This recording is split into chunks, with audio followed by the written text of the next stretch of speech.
श्रीविभूषितकरान्नवनीरदाभात् पीताम्बरादण्डबिम्बफलाधरोष्ठात् पूर्णेन्दुसुन्दरमुखादरविन्दनेत्रात् कृष्णात् परं किमपि तत्त्वमहं न जाने।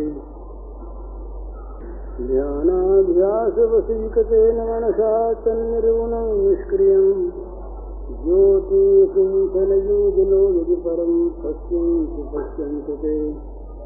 अस्माकं तु तदेव लोचनचमत्काराय भूयाच्चिरम् कालिन्दी पुलिनेषु यत्किमकुतं नीलं भो भावति। श्रीहरिः। अखिल विश्व चराचर के रूप में अभिव्यक्त भगवान की दृष्टि से आप सबके श्री चरणों में मेरे सभक्ति नमस्कार। महात्माओं, गुरुजनों, विद्वानों के चरणों में विशेष नमस्कार। थोड़ा सा चरित्र निर्माण संबंधी प्रसंग कह देने के लिए अभी कुछ देर पहले सज्जन ने याद दिला दिया, तो वो संक्षेप में दो एक उदाहरण और एक है चरित्र निर्माण में क्या क्या चीजें होनी चाहिए, इस पर एक तुकबंदी है, वो संक्षेप में सुनाकर उसका अर्थ बता दिया जाएगा। तो प्राय सारी बातें चरित्र निर्माण के संबंध की समझ में आ जाएंगी। मनुष्य में सबसे बड़ी संपत्ति उसका उज्जवल ऊंचा चरित्र है, और चरित्रवान पुरुष वही है जो किसी भी विपरीत से विपरीत स्थिति में अपने चरित्र की रक्षा कर सके, उसके लिए सर्वस्व दे सके। उस पुरुष के लिए सबसे बड़ा रक्षा करने योग्य अगर कोई कुछ है तो उसका वो उज्जवल चरित्र है। निंदन्तु नीच निपुणा यदि वास्तुवन्तु लक्ष्मी समा विशतु गच्छतु वा यथेष्टम् अद्यैव वा मरणमस्तु युगान्तरे वा न्यायात् पथ प्रविचलन्ति पदम न धीराः। बड़ा सुंदर याद रखने योग्य ये श्लोक है। नीति निपुण लोग, मामूली अरे गरे नहीं, नीति में निपुण लोग निंदा करें अथवा स्तवन करें। लक्ष्मी देवी धन के अधिष्ठात्री, धन संपत्ति ये समावेशतु और गच्छतु वा यथेष्टम्, आ जाए अथवा इच्छानुसार चली जाए। अद्यैव वा मरणमस्तु युगांतरे वा, मृत्यु अभी आ जाए, आज ही आ जाए और युगांतर तक न आवे। परंतु जो धीर पुरुष हैं वो न्याय के पथ का कभी परित्याग नहीं करते, उससे चलित नहीं होते। ये चरित्रवान पुरुषों के धैर्य की महिमा कही। एक लाला बैजनाथ जी थे आगरा में, स्टेशन जज। उनकी लड़की का विवाह हुआ था साल भर पहले, और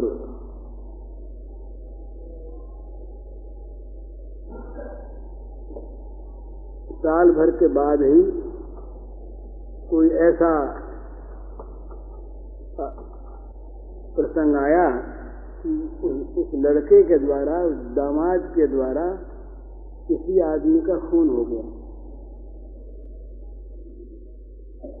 वो नीचे की कोर्ट में केस चला, सेशन सुपुर्द हुआ, तो वो केस आ गया बैजनाथ जी के पास।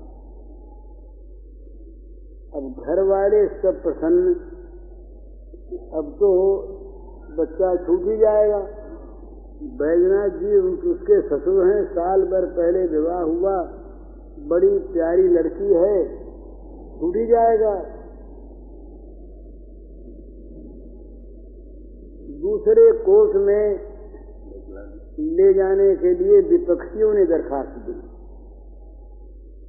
वो कि भाई ये यहाँ तो छोड़ देंगे, लेकिन सरकार ने मंजूर नहीं।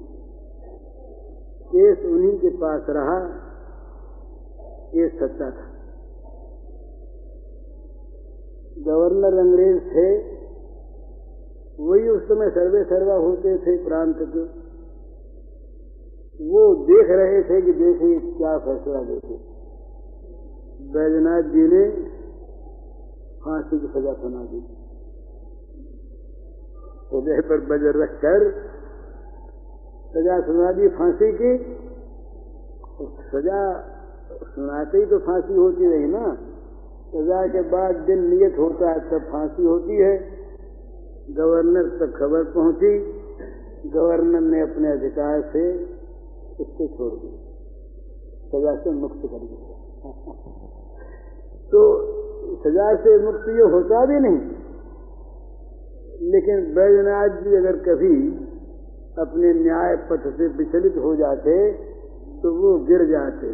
तो उनकी बड़ी महिमा हुई कि इतने चरित्रवान पुरुष हैं कि अपनी जो न्याय की चीज है उसको वो किसी भी मूल्य पर छोड़ना नहीं चाहते।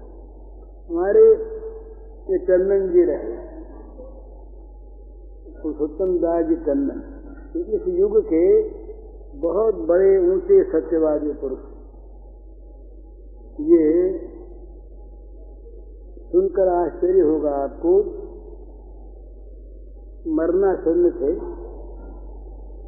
मेरे पास समाचार आया, मुझसे बड़ा प्रेम करते थे, बड़ा स्नेह करते थे, आदर करते थे कि भाई मैं अब मरणासन्न हूँ, एक बार मैं मिलना चाहता हूँ। तो मैं गया इलाहाबाद, तो वो ऑक्सीजन दिया जा रहा था। बहुत धीमे धीमे बोलते थे, बोलने की बनाई थी। मैं गया, मुझसे बड़े प्रेम से मिले।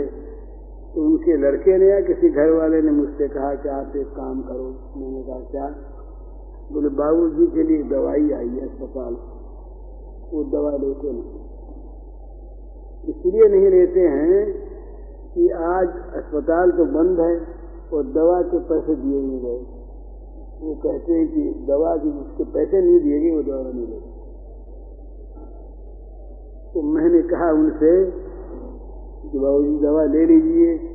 बोले पैसे जो नहीं दिए गए। मैंने कहा इसकी जिम्मेवारी मैं लेता हूँ, पैसे भिजवा दिए जाएंगे तब दवा।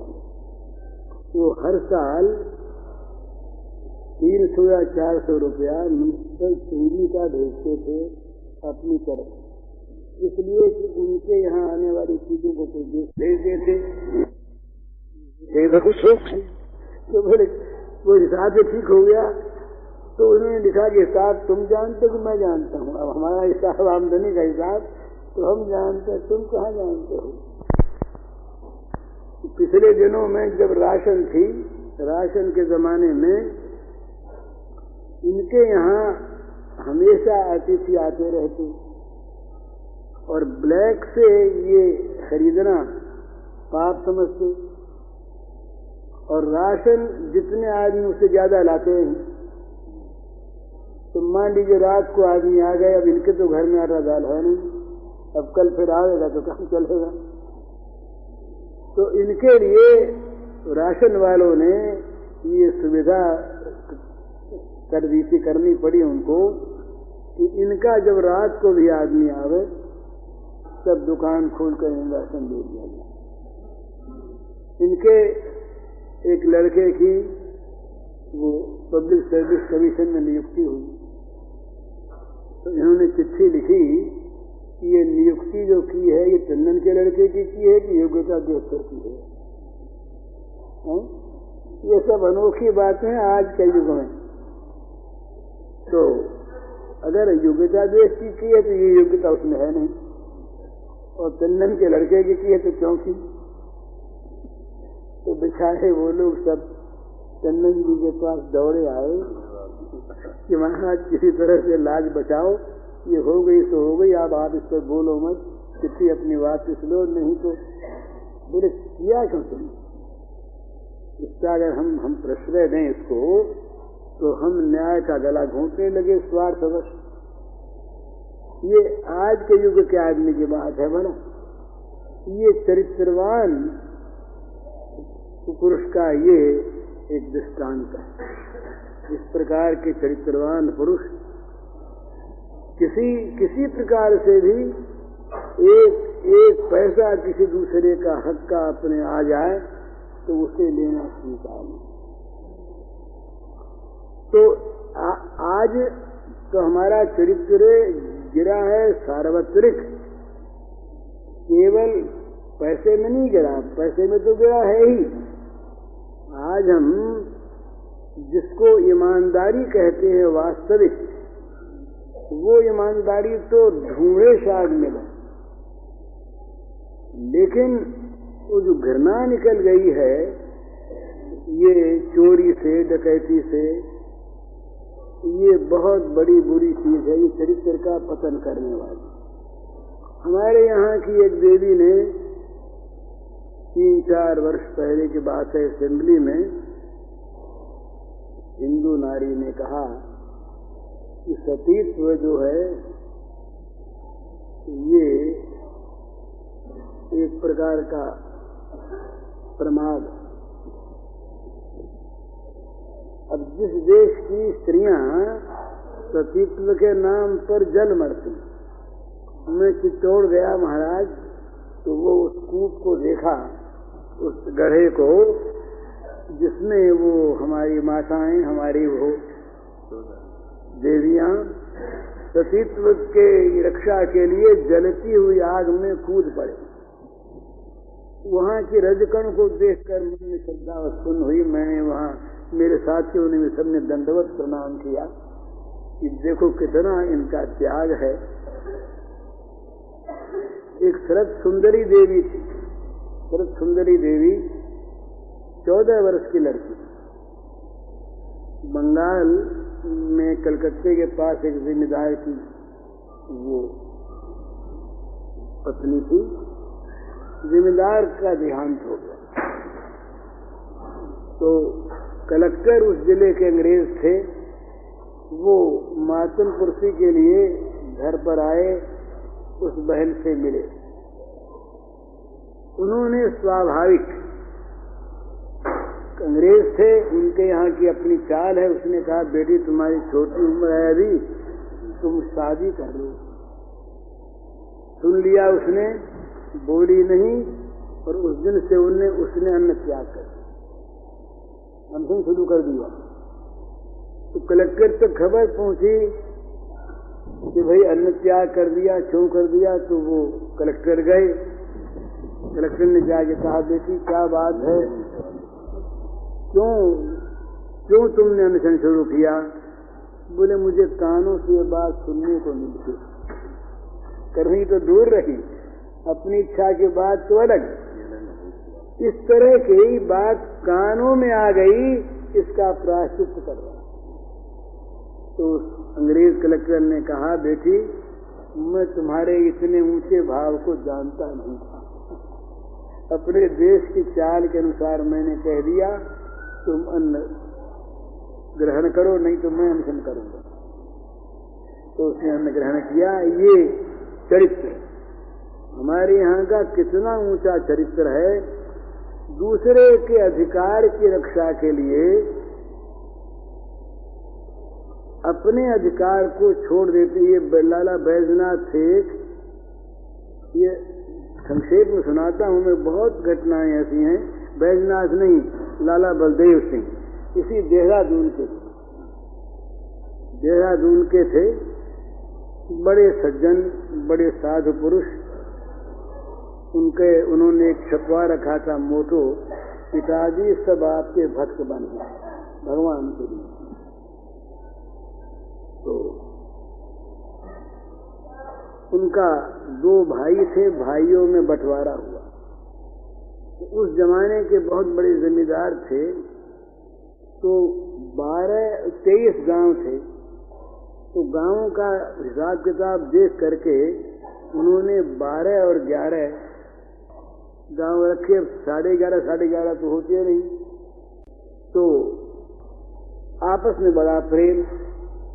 बड़े भाई थे बलदेव सिंह जी, उनको 12 मिल गए और छोटे भाई को 11 मिल गए। हो फैसला दोनों तरफ फैसला, किसी के भी मन में किसी प्रकार का कोई भी न भेद न दुख न कोई बात, बड़े मजे में। पर बलदेव सिंह जी के मन में बात खटका। तो बलदेव सिंह जी अब वो रोज प्रणाम करने आते, अलग होने के बाद छोटे भाई रोज प्रणाम करने आते बलदेव सिंह जी के चरणों में। तो बलदेव सिंह जी ये ने एक दस्तावेज बनाया, अपने 10 गांव रखे, उसको 13। और एक दिन ऐसे ही बोले कि भैया देखो तुम तो हमारी बात सब मानते ही हो। बोले भाई साहब किस्सा ये करता हूँ तो तुम कभी टालते नहीं, टालोगे नहीं। उसे क्या पता क्या कहेंगे। बोले नहीं टालूंगा, तो इस पर हस्ताक्षर कर दो। क्या है? बोले पहले हस्ताक्षर करो तब बताएंगे। हस्ताक्षर कर दिए। 3 गांव भाई को दे दिए, 2 गांव ज्यादा दे दिए। अपने उसके 13 हो गए, अपने 10 रह गए। ये मामूली बातों की ये लोकनाथ जी धाननिया थे, इनके साथ ये मंडावा गए एक बार। ये मारवाड़ियों में जाते आते थे, भले भैया अग्रवाल थे। मंडावा गए, उस समय मोटरें थी नहीं, ऊंट पर आ रहे थे। तो अभी हंसी की सी बात है, वो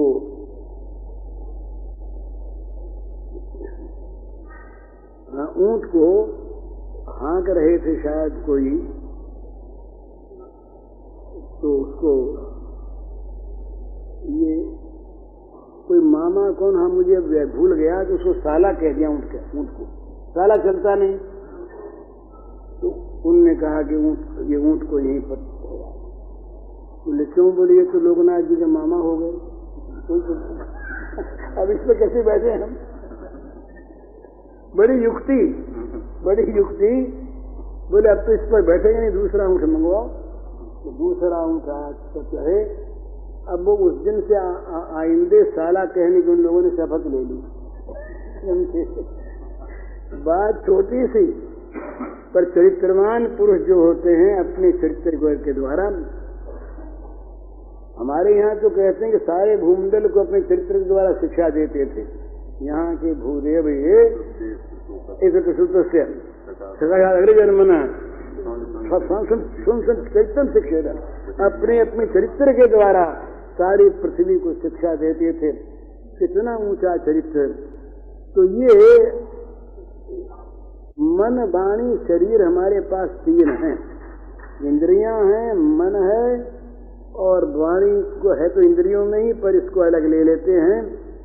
इनके द्वारा ऊंचे से ऊंचा आचरण करना, और ये नहीं कि भाई बुरा करने वाले के साथ हम बुरा क्यों न करें, वो गिर गया तो हम क्यों गिरें। एक महात्मा रहे, वो महात्मा गंगा रहे, एक बिच्छू जीवित बिच्छू उठा करके महात्मा ने अपनी हथेली पर रख लिया। तो बिच्छू का स्वभाव, बिच्छू ने डंक मारा तो हाथ हिला, तो बिच्छू फिर गया, फिर जल में गिर गया।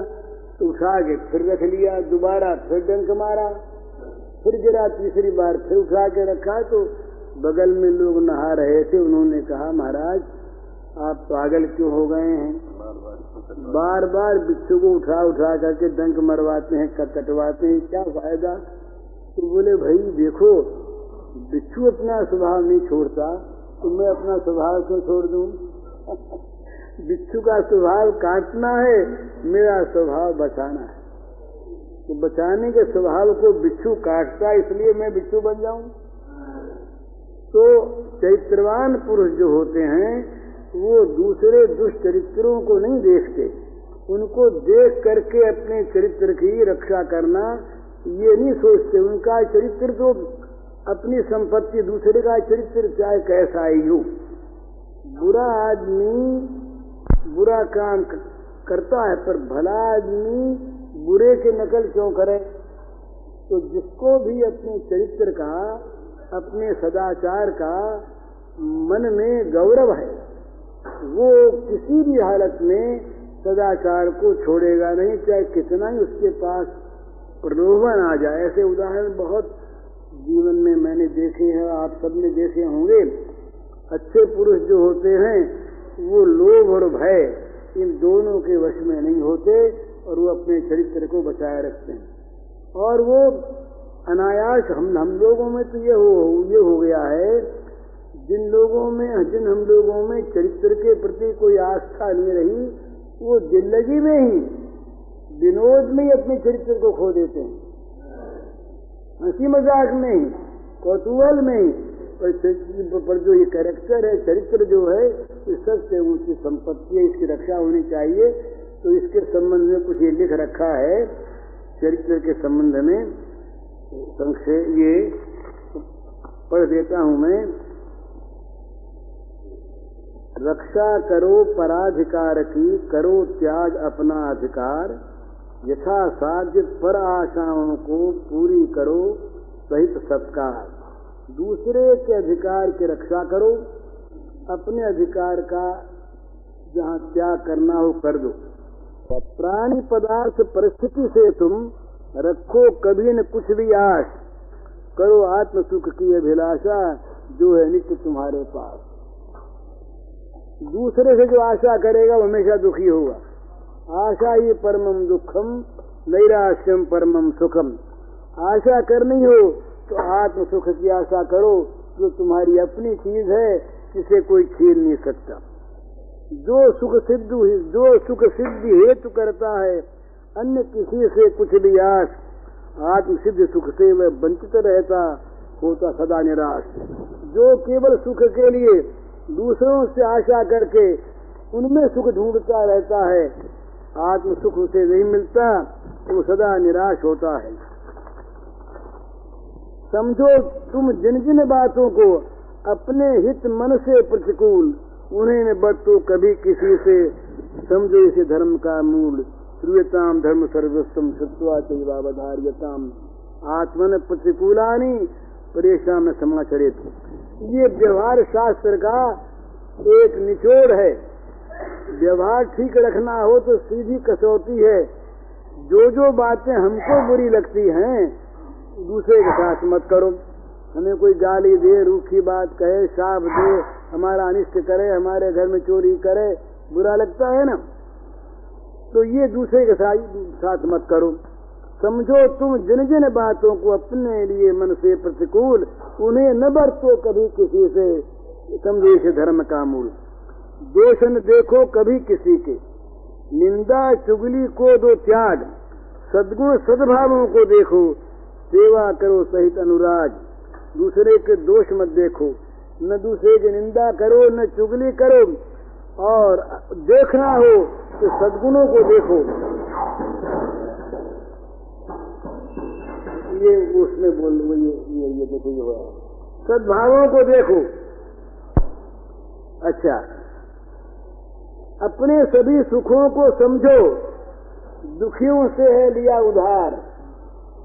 अपने सभी भला, तो जिसके पास जितने सुख हैं ये दुखियों से उधार लिए हुए हैं, तो वितरण कर उनको दुखियों में, करो विषम ऋण का उद्धार।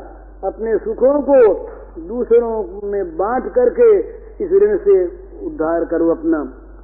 पेट भरे उतने ही धन पर अपना हक है अपना जोर, या जो क्षमता सप्तम नाम। जितने से अपना पेट भरे उतने ही पर अपना अधिकार है। इससे अधिक मानने वाला दंडनीय पर हक का चोर, इससे ज्यादा मानने वाला चोर है, इसको दंड मिलना चाहिए।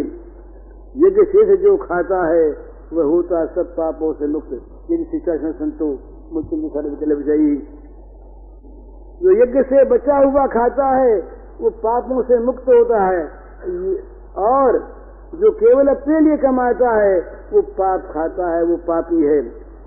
अपने लिए कमाता केवल खाता पाप, पाप संयुक्त। सबको सबका हक देकर जो बचता वही यज्ञ अवशेष। सबको सबका ही, सबका करो सदा सम्मान, सब में समझो निज आत्मा को, या सब में देखो भगवान।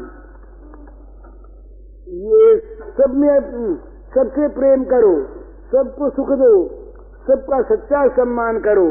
सब में या तो अपनी आत्मा को देखो और या भगवान को देखो। प्रभु ने जो कुछ दिया, परिस्थिति दी जैसी, उसमें हितमान मंगलमय प्रभु का विधान वह सदुपयोग करो सुबजान।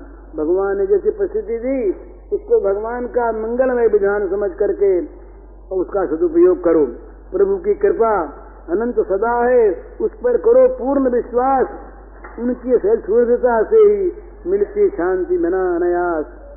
कहते हैं बिना आयास, कहते हैं कि प्रभु की अनंत कृपा है, इस पर विश्वास करो। उनका जो सहज सौहार्द है, इस पर विश्वास करने से ही शांति प्राप्त होती है।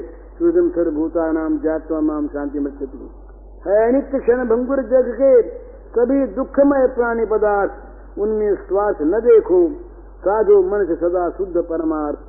भोगों की आसक्ति कामना त्यज कर हो जाओ निष्पाप। प्रभु की सुखद शरण में जाओ, शांति मिलेगी अपने आप। नित्य निरंतर प्रभु का पावन नाम जपो, कर मन विश्वास। मन में सदा रखो प्रभु को ही, रहो निरंतर उनके पास। दुर्लभ हुआ प्रभु की अनुकंपा से मानव जीवन, इसका लाभ उठा लो पूरा कर अर्पण मन वाणी तन। सब में सदा विराजित प्रभु हैं, सब में है वे एक समान। सब में अपने शुभ कर्मों से अविरत पूजो से भगवान। आश्रय सभी छोड़कर मन से हो प्रभु के शरण अनन्य। जन्म सफल होगा निश्चय ही, हो जाएगा जीवन धन। ये चरित्रवान बनने के साधन हैं, इनको समझना चाहिए और समझ के जीवन में उतारना चाहिए। चरित्र को सबसे ऊंची वस्तु मानना चाहिए अपने जीवन में। ये तो हुई चरित्र की बात संक्षेप में। ये बड़े विस्तार की चीज है। जितना जितना इसको याद करना है, समझना है और जीवन में उतारना है, उतना उतना ही अपना लाभ है। अब थोड़े ये पंडित जी कल जा रहे हैं तो दो चार कुछ पद वो हैं बड़े अच्छे पंडित जी की दृष्टि से, तो वो प्रेम के हैं।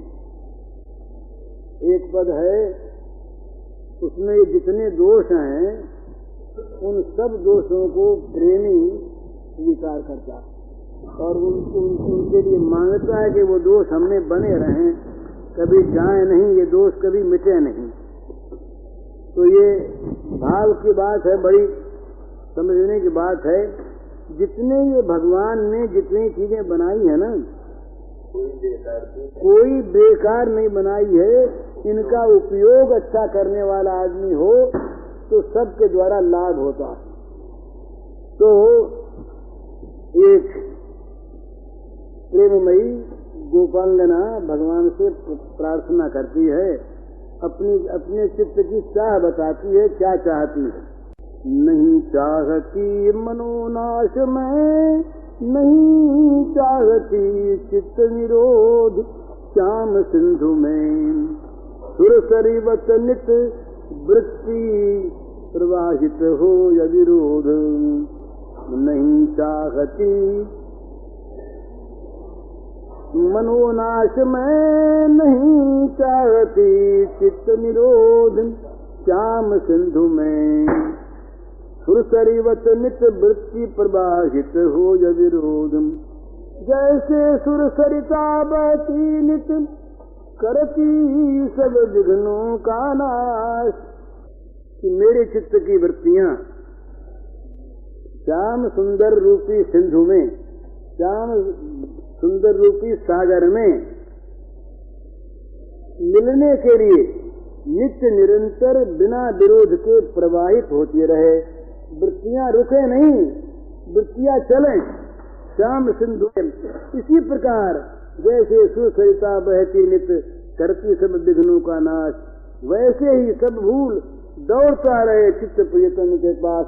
मेरा चित्त कभी शांत न हो, मेरी वृत्तियां कभी निरुद्ध न हो, वो प्रियतम के पास निरंतर दौड़ती रहे सुरसरी की धारा की भांति। ये तो हुई मनोनाश की चित्तवृत्ति निरोध की बात। नहीं चाहती इंद्रिय संयम बनी रहे वे सक्रिय सत्य शब्द स्पर्श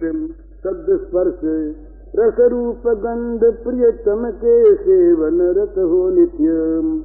मेरी इंद्रियां संयमित हो जाए, इंद्रियां भोगों को छोड़ दें, ये मैं नहीं चाहती। इंद्रियां नित्य निरंतर सक्रिय रहें, सचमुच सक्रिय रहें, पर वो सक्रियता इंद्रियों की काहे में हो, प्रियतम भगवान के शब्द सुनने में कान लगे रहें, उनके चरण स्पर्श में ये त्वक लगी रहे, उनके रस नैवेद्य में प्रसाद में ये जिह्वा लगी रहे, उनके रूप सौंदर्य को देखने में ये आंखें लगी रहें, और उनके अंग सुगंध को सूंघने में ये नाक नासिका लगी रहे। इंद्रियां सक्रिय रहें, इनका नाश न हो। अगर नाश हो जाए, इंद्रियां अगर ये क्रिया छोड़ दें, तो प्रियतम के शब्द स्पर्श रूप रस गंध का आनंद कैसे मिले। तो हे नाथ, हमारी इंद्रियां निरंतर सक्रिय रहें कि सखियां स्वयं श्याम सुंदर से सुख प्राप्त करती हैं, करना चाहती हैं। और सहचरी जो हैं, ये केवल श्याम सुंदर को सुखी देखना चाहती हैं, अपने लिए ऑफर आने पर भी स्वीकार नहीं करती। ये उनमें बड़ा त्याग है। जो भगवान के द्वारा दिए जाने वाले सुख को भी क्योंकि उसे अपने लिए मिल रहा है अस्वीकार कर दे, उसके भगवान नित्य ऋणी हो जाते। भगवान वो क्या दें, भगवान के पास जो कुछ अपना है वो भगवान दे देते हैं, उसको भी जो लेना स्वीकार नहीं करते। भगवान तब उनके लिए क्या करें, उनके लिए फिर भगवान ऋणी हो जाते हैं। फिर भगवान कहते हैं कि बस अब और कुछ नहीं। क्या बजे हैं? 5 मिनट है, तब तो ये नहीं होगा। मैं बहुत बड़ा। हाँ, इसी की बात कर दें आज, इसी पद की बात बड़ी सुंदर। अच्छा, ये कहना बड़ा सहज है कि जगत का नाश कर दो। जगत दिख रहा है, कैसे नाश हो? तो बोले नाश मत करो। सारे जगत में पहले भाव से अपने प्रियतम भगवान को अंदर भरा दो, और जब तुम्हारी अंदर की आंख बाहर आ जाएंगी, तब क्या होगा? तब तुम्हें बाहर भी प्रियतम दिखाई देने लगेंगे प्रत्येक वस्तु में। ये होता है भला? ये नहीं होने की बात मैं नहीं कह रहा। अगर किसी की आंख श्री कृष्ण को देखने के सिवा दूसरे को देखना इनकार कर दे, तो जो श्री कृष्ण अव्यक्त रूप से सारे प्राणियों में विद्यमान हैं, नित्य हैं ही, वे श्री कृष्ण क्या इतनी सामर्थ्य नहीं रखते कि अपने श्री कृष्ण रूप में उस वस्तु में उसे दिखाई देने लगे? जो सर्वसमर्थ हैं, सर्वभवन समर्थ हैं, उन भगवान के लिए कोई आश्चर्य की बात नहीं। तो पर जो देखे उसको, जित देखूं तित श्याममयी है। गोपियों ने देखा, कजरारी अखियान में बसो रहे दिन रात, शीतम चारो हे सखी ताते सांवर गात। काला क्यों हो गया? बोले काजल अलग अलग के हो गया। सुनी हुई बात होगी आप लोगों की। सखियां बैठी, सखियों में विनोद शुरू हुआ, वहां एक ही बात थी, बस दूसरी चर्चा नहीं। भगवान अपने प्रियतम के बाद, अच्छी बुरी ऊंची नीची इससे मतलब नहीं है, अपने प्रियतम की चर्चा, और इसी में उनकी संतुष्टि, इसी में उनकी पुष्टि, इसी में उनका मनोरथ पूर्ण। केवल ये भागवत का युग्म गीत देखिए, यही चर्चा। तो चर्चा हो रही, तो एक सखी ने कहा कि भाई ये एक बड़ी आश्चर्य की बात है कि ये नंद बाबा के घर में सभी गोरे हैं और ये हमारा कन्हैया सांवला कैसे हो गया? तो दूसरी सखी ने कहा, बोले सीधी सी बात है, इसमें कोई विचार की बात थोड़ी, ये तो रोज के अनुभव की बात हमारी, हम रोज अनुभव करती हैं। बोले क्या अनुभव करती हो? बोले अनुभव करती हैं कि नहीं, तुम करती हो कि नहीं? कजरारी अखियान में बसो रहे दिन रात, प्रीतम प्यारो हे सखी ताते सांवरगात, काजल भरी आंखों में दिन रात बसा रहता। दिन रात कभी आंख से ओझल हो सही नहीं, अंदर बसा रहता है। तो काजल की कोठरी में रह काला ना हो, तो काजल लग लग के ये श्याम सुंदर काला हो गया। हंसी की बात मालूम होती है, पर ये आप देखते हैं, जानते हैं, हमारी आंख के सामने जो चीज आती है ना, वो ही अंदर पुतली में दिखाई देती है। गाय दिखाई देगी, तो गोपी की आंख ऐसी बन गई, उसने श्याम सुंदर के सिवा किसी को देखने से इनकार कर दिया। बाबरी वे अखियां जल जाएं जो सांवरो छाने में आ रखी गोरो, उन आंखों में आग लग जाए जो श्याम सुंदर के सिवा किसी उज्जवल धवल संसार को देखे नहीं। तो क्या हुआ कि उनके सामने हमेशा श्याम सुंदर आवे, श्याम सुंदर आवे तो वही उनकी आंखों में दिखाई दे, तो आंखों में बसे रहे दिन रात। तो वो देखेंगे, अरे तुम्हारी आंखों में श्याम सुंदर बसते हैं, तो तुम्हारी आंखों में श्याम सुंदर बसते हैं। अब इतनी काजल की आंखों में बसते रहे निरंतर, तो काले न हो जाए फिर सफेद कैसे रहे बेचारे, कहाँ साबुन इतनी लावे धोने धाने। तो सच्ची बात यह है कि भगवान को सारे संसार में यदि निरंतर हम देखने का पहले मन करें और फिर वैसी धारणा करें कि भगवान हैं, धारणा करें, धारणा के बाद सत्य की अनुभूति होगी कि भगवान दिखाई देने लगेंगे। भगवान के सिवा कोई वस्तु दूसरी किसी वस्तु में दिखेगी नहीं। अब मन को फिर क्या करें?